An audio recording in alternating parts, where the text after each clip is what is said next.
President-elect is about to embark on policy setting for the nation. He's going to do a State of the Union. He's going to be doing a budget.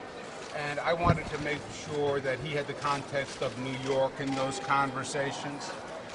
We just finished our New York State budget, and many of the issues that are being discussed in Washington would have a profound effect on New York. Not just New York, but all big states across the country. And I wanted to make sure he was aware of the impact on places like New York. There's a proposal that's being discussed that would end the deductibility of state and local taxes, for example, which would be devastating on the state of New York, California, etc.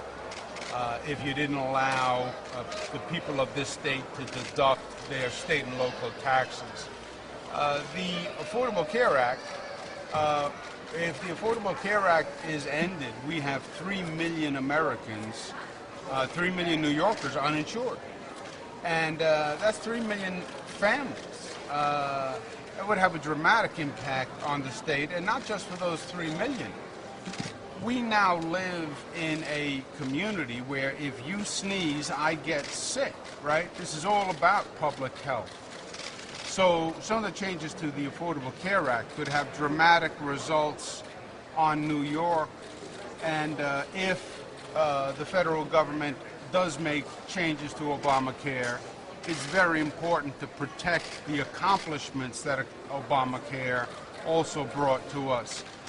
We discussed about the housing needs in New York. We have record homelessness in New York City. I was the former HUD secretary. HUD could be a great ally to cities and states in actually combating homelessness and getting production up once again. So we talked about that, and we talked about infrastructure, which is something the President-elect very much wants to concentrate on. We are ready to go in New York. We are ready to build. If he wants to put federal money to use and put federal money to use quickly, this is the state to do it. Many of the big projects that I want to get done involve federal interaction.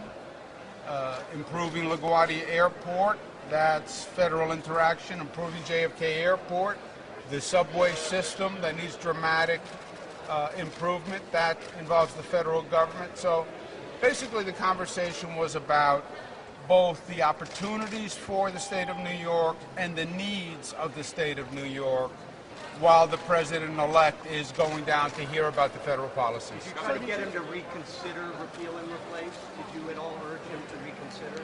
We discussed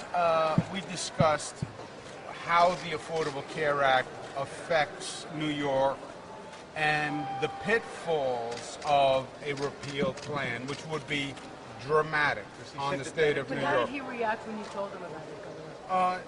Oh no, he is a New Yorker, and my sense was he understood exactly what I was saying, and the magnitude of what I was saying. I mean, 3 million uninsured people would be a problem. We talked about state control, and to me it's more a question of resources.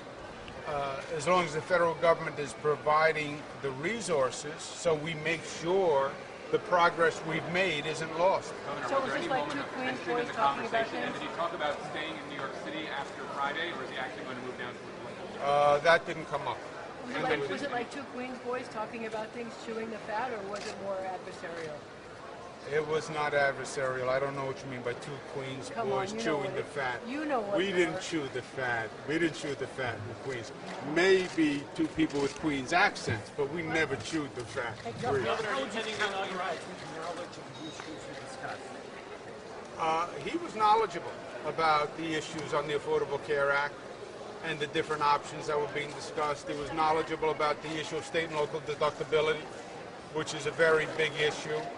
So he's been briefed on the federal side. I wanted to make sure he had the New York State perspective from a budget point of view as he's considering those federal issues. You know, I was in Washington and for 8 years during the Clinton administration, and they brief you on the federal policy options.